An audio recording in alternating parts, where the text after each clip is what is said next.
Alors, nous sommes le jeudi 16 mars au soir et comme vous le savez, tu as Macron qui est un petit peu taré, qui a décidé de passer en 49.3 la réforme retraite. Ça a foutu un bordel partout dans le pays, tu as eu des manifestations spontanées dans tout le pays. On en parlera demain, on fera le tour de tout ce qui s'est passé cette nuit, demain matin. Là, on va discuter d'Elisabeth Borne qui, évidemment, juste après avoir balancé sa merde au Parlement, et ben en fait, elle a pris son scooter pour arriver à la télé de Bouygues, une belle télé privée de milliardaires, chez TF1, pour essayer de défendre un petit peu sa position. Donc, on va réagir à ce qu'elle va dire, notre cher Premier ministre, à toutes les conneries qu'elle va nous balancer, parce que, bon, à mon avis, j'ai pas vu, mais à mon avis, ça va pas être incroyable. Bonsoir Madame la Première Bonsoir. ministre. Bonsoir. Depuis plusieurs jours, ces 2 derniers jours, vous avez répété plus d'une dizaine de fois que vous aviez une majorité à l'Assemblée nationale pour faire passer votre texte, votre réforme. Pourquoi vous avez changé ? Donc là, c'est un peu marrant parce qu'à chaque fois, ils font croire qu'ils sont très forts et qu'ils sont capables de ne pas passer en 49.3, qu'ils sont capables de faire voter ça au Parlement, etc., etc.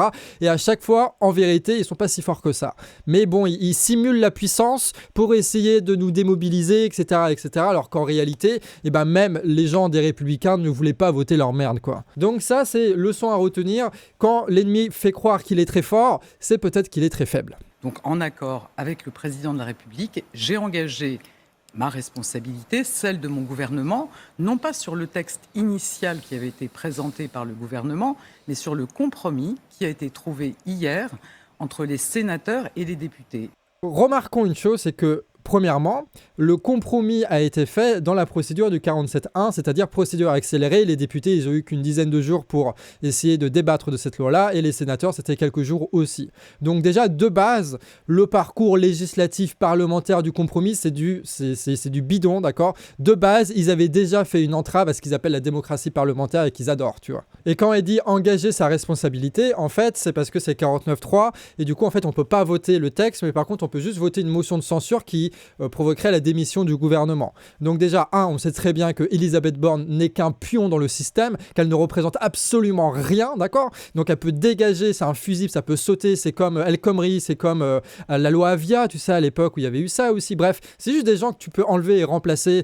Pas de souci, la responsabilité du gouvernement, on s'en fout totalement. Ce qu'il y a derrière, en réalité, c'est que s'il y a motion de censure qui est votée par les députés, en fait, oui, le gouvernement va sauter, mais le Macron, il va engager la dissolution de l'Assemblée nationale. Et c'est ça, en fait, qui va essayer de négocier avec les Républicains, parce que les Républicains savent que s'il y a dissolution, une partie d'entre eux ne seront pas réélus. Voilà, c'est ça qui va se passer, c'est eux qui vont se bouffer ce truc-là.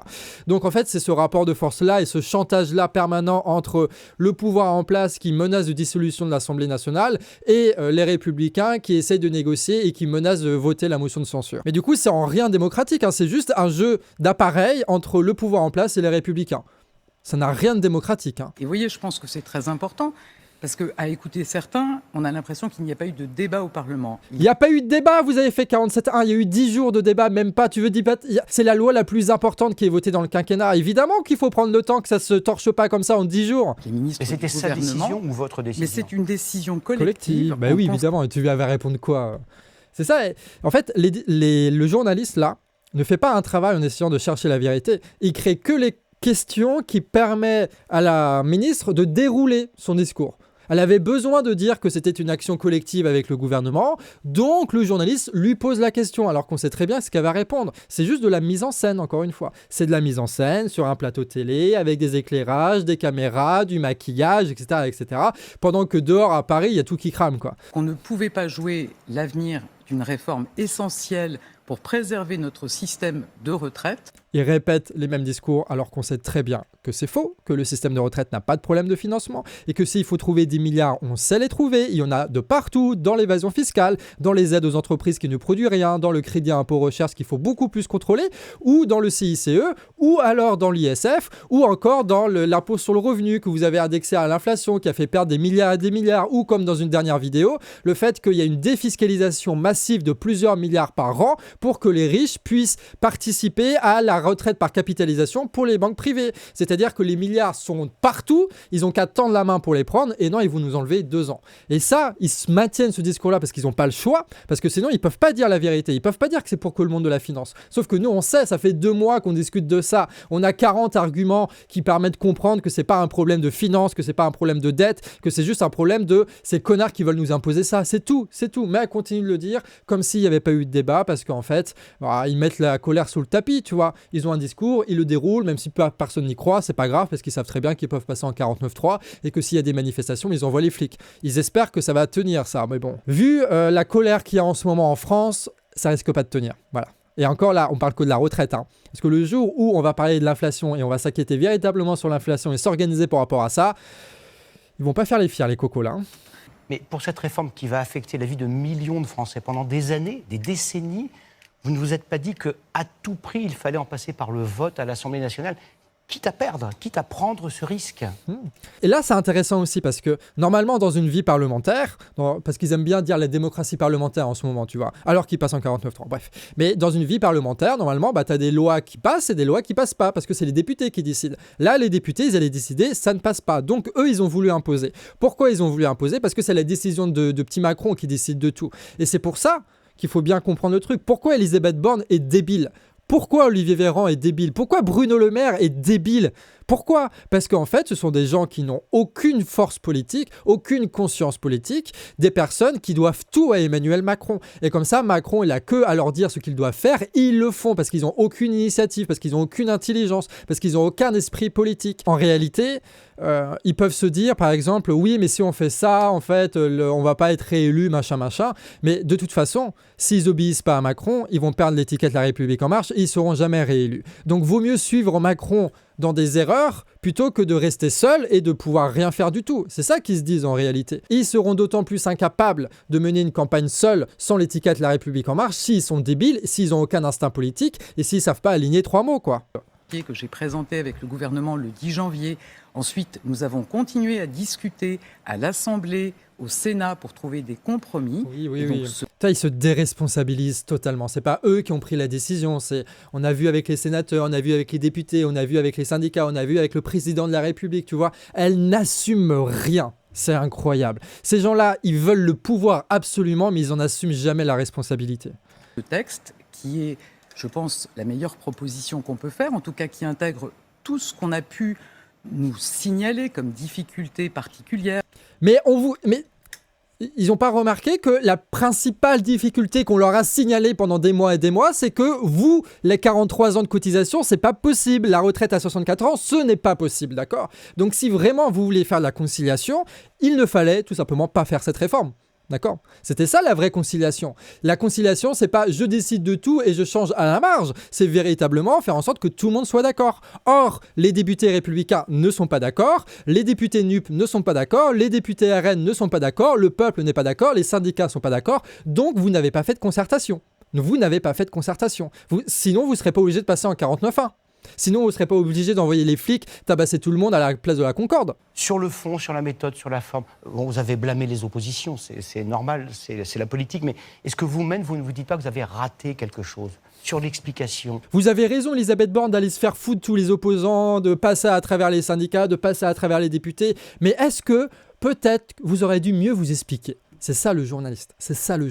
Et pourquoi Elisabeth Borne va à TF1 ? Précisément parce qu'elle sait très bien que ce journaliste-là va lui poser exactement les bonnes questions. On est face à une opération de communication. On est face à une mise en scène théâtrale pour essayer de nous calmer. On sait très bien c'est quoi ces méthodes-là. On les connaît. Ça fait des années et des années qu'on assiste à ça devant nos écrans. On va pas se faire avoir par ce genre de merde, en fait. Autrement, vous n'avez aucun regret, si c'était à refaire de A à Z, Tu vois, c'est vraiment le storytelling, de savoir quelles sont leurs émotions, quels sont leurs trucs.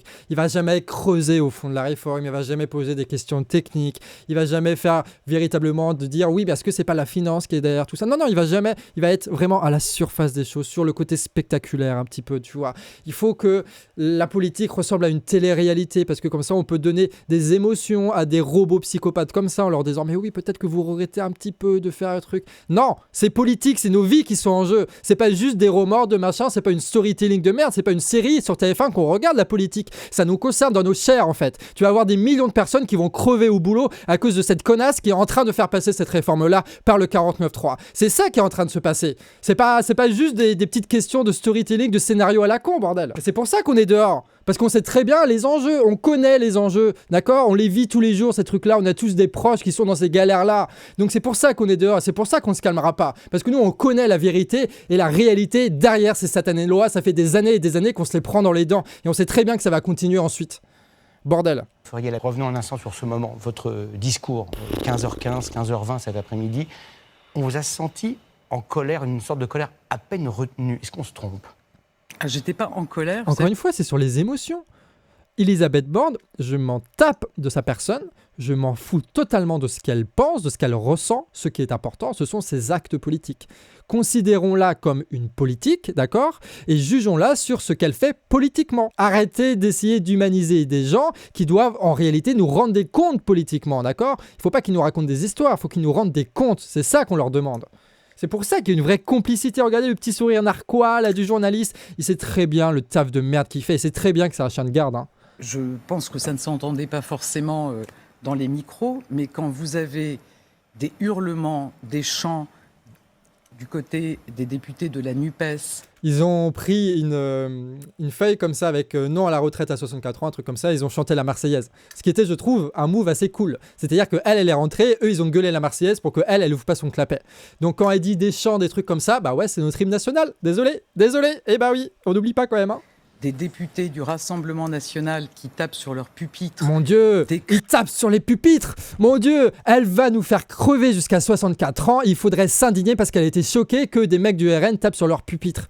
C'est quoi ce niveau d'indécence? Ils se rendent compte ou pas? Ils se rendent compte de la nullité de leur discours? Ils se rendent compte qu'on a les crocs et qu'on va les bouffer en fait s'ils continuent à faire ça? Donc si on ne veut pas s'écouter, je pense que ça traduit le fait qu'un certain nombre de groupes d'opposition ne respectent pas nos institutions.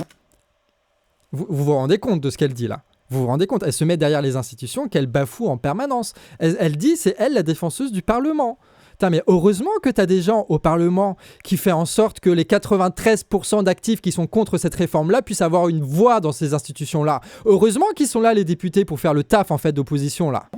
Certains, du reste, l'ont dit clairement, ils veulent le chaos à l'Assemblée et dans la rue. Putain, mais vraiment les bourgeois insupportables, dans leur richesse, dans leur arrogance, qui disent c'est le chaos quand t'as des gens qui tapent sur un pupitre, que c'est le chaos quand t'as une poubelle qui brûle, alors que eux ils viennent tabasser, gazer, mutiler, assassiner des gens dans les manifestations, alors qu'ils butent des milliers et des milliers de personnes avec leur chômage massif et avec ces putains de retraites. Ils ne se rendent pas compte de la violence qu'ils nous imposent et ils essayent de nous indigner sur du rien en fait, sur du rien. Enfin, elle vit pas nos vies. Elle sait pas ce que c'est la galère. Elle sait pas ce que c'est quand t'es dans tes courses et que tu veux payer à bouffer à tes gamins et à tout le monde et que la putain de carte bleue elle passe pas, tu vois. Elle sait pas ce que c'est ça. Elle le saura jamais. Elle connaît pas la violence réelle de cette vie-là en fait. Mais évidemment, il faut passer l'opposition comme des gens qui sont incapables de gouverner parce que comme ça, eux c'est la seule solution possible, tu vois, etc., etc. Mais non, on est prêt, on va le faire. Désolé, dans quelques années, vous serez plus là. Le désordre, ce sont les Français modestes qui en payent les conséquences. Elisabeth Borne, ne te fais pas le porte-parole des Français modestes. Les Français modestes n'ont pas voté pour toi. Les Français modestes ont fait plusieurs jours de grève. Les Français modestes sont allés dans les manifestations contre toi. Ils s'opposent tous à la retraite à 64 ans. Les Français modestes aimeraient bien que vous dégagiez du pouvoir. Donc ne soyez pas leur porte-parole. Vous ne savez rien de ce qu'on vit tous les jours, d'accord? Va vivre quelques mois avec un SMIC, Elisabeth Borne, si tu veux vraiment être le porte-parole des gens modestes. Va vivre ça dans ta chair pour voir ce qui en ressort. Ce qui m'anime tous les jours, c'est d'apporter des réponses, des solutions pour les Français. Ce qui m'anime tous les jours, c'est d'apporter des solutions aux Français pour essayer de conserver le modèle social et de le réformer. Il n'y a aucune humanité dans ce qu'elle dit. Aucune humanité. Ils font même pas semblant, tu vois. Ils font que lire un prompteur. C'est insupportable. Et je vous le dis, je pense que c'est pas une question de personne. C'est langue de bois, tu n'assumes rien. Trouver les bonnes réponses. Nous, on va devoir assumer toutes les réformes que vous allez faire jour après jour qui vont détruire nos vies. On est obligé de l'assumer. Et vous, quand il suffit de passer à la télévision devant les éclairages, les caméras, tout maquillé, vous n'assumez rien alors que vous gagnez 5, 6, 7 000 euros par mois. Vous n'assumez rien. C'est fou ça quand même. Hein. On doit construire en continuant à chercher des compromis, des bonnes réponses pour les Français. On doit construire tout en cherchant des compromis pour trouver des bonnes réponses pour les Français. Cette phrase ne veut rien dire. Il n'y a aucune information là-dedans. C'est de la langue de bois. Ça fait des années et des années qu'ils font ça. Pour notre incroyable, pays, question de censure. Et à la fin, il y a un vote, et donc un vote sur ce texte de compromis qui interviendra dans les prochains jours. Parce qu'en fait, la motion de censure, ils savent très bien que ce qu'il y a derrière, c'est pas des enjeux genre social, c'est des enjeux d'appareils politiques qui peuvent bien plus maîtriser que le reste. Donc en gros, elle dit le vote à l'Assemblée nationale ne se fera pas sur la réforme retraite, elle se fera sur des jeux de relations avec les républicains pour essayer de leur donner des gages, de machin, des circonscriptions, etc. etc. C'est tout. C'est tout.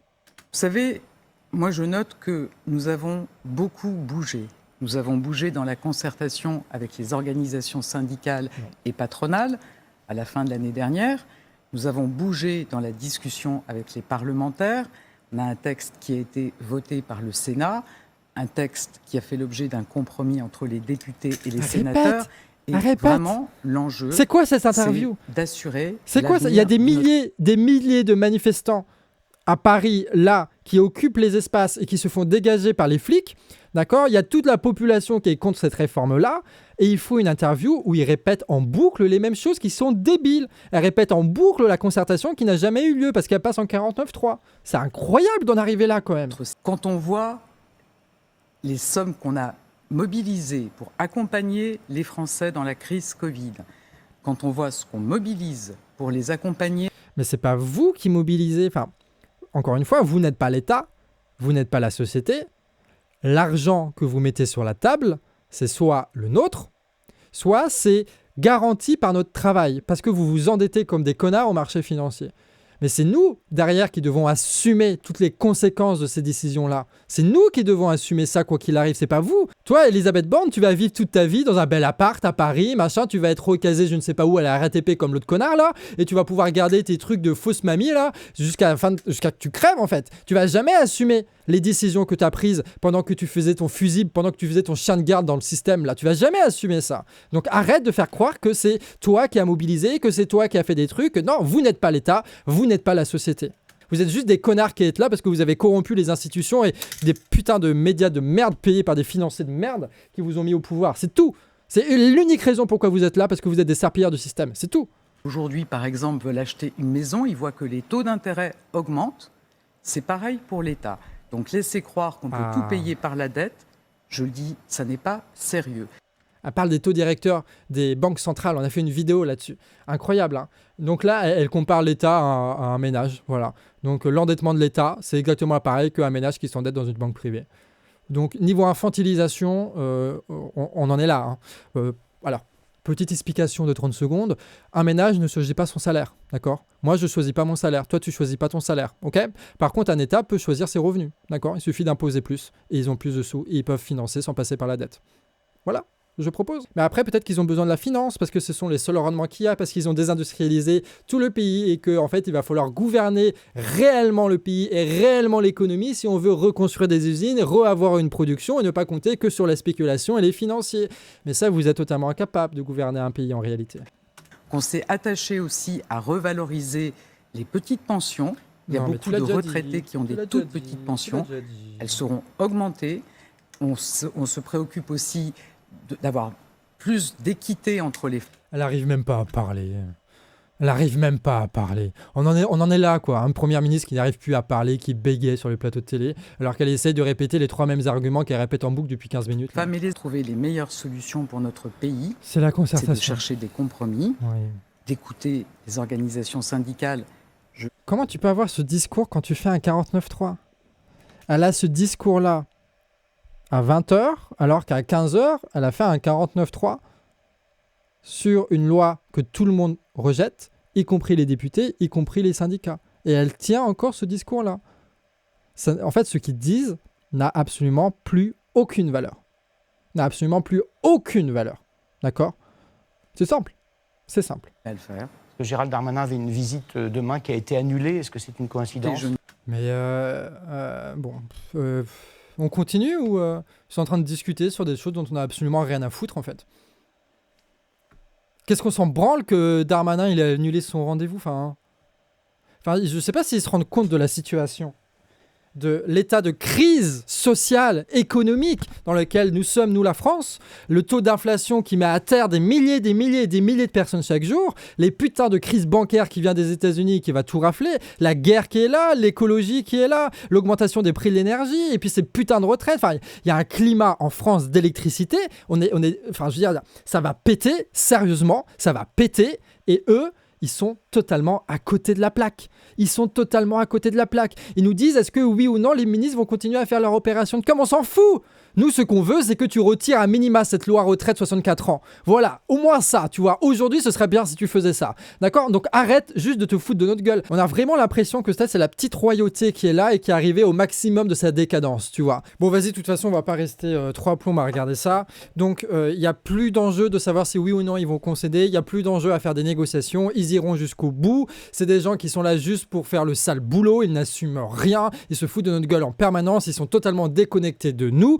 Donc la question maintenant qu'il faut se poser, c'est de savoir si oui ou non on assume cette situation-là, parce que la seule solution, le seul débouché, c'est on s'organise pour prendre le pouvoir, parce qu'ils ne vont rien concéder, jamais ces types-là, d'accord? Donc la seule chose à faire, c'est pas d'essayer de négocier avec eux, la seule chose à faire, c'est de s'organiser partout où c'est possible, pour que tu aies le plus de personnes qui organisent des actions, qu'il y a toujours en France quelque chose qui se passe, que nous occupons les espaces publics pour discuter entre nous, pour que ce qu'on ait dans la tête, ça ne soit pas dépendant de ce qu'on voit à la télé, mais ce qu'on a dans la tête, c'est soit dépendant de ce qu'on discute entre nous, d'accord, qu'il y ait une culture commune qui se forme et qu'on agisse en permanence dans ce pays, qu'il y ait toujours quelque chose qui se passe. Il faut que chaque personne en France qui veut agir sache où aller et avec qui organiser les choses. C'est ça qui va se passer, d'accord? Les intersyndicales, c'était mignon, ça nous a permis de nous rassembler pendant les manifestations. Ok, c'est cool, maintenant on passe à la prochaine étape. Il faut organiser tout ce qui est possible dans ce pays pour prendre le pouvoir. Il n'y a pas d'autre solution. C'est ce que nous impose la situation, d'accord?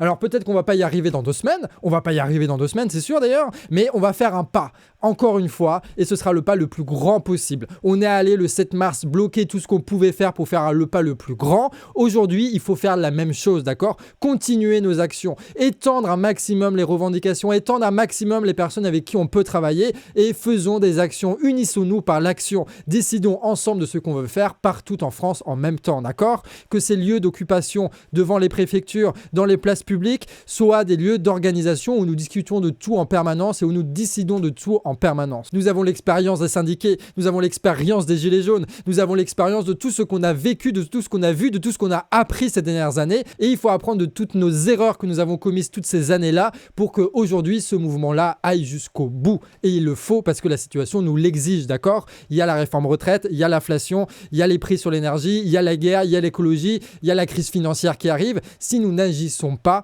le gouvernement ne fera rien pour nous et va ne faire qu'aggraver la situation en permanence. Tout ce que nous avons à prendre, il va falloir l'arracher avec les dents et on va le faire ensemble, les gens. Ça va être beau, ça va être fort, c'est ce qu'il nous reste à faire.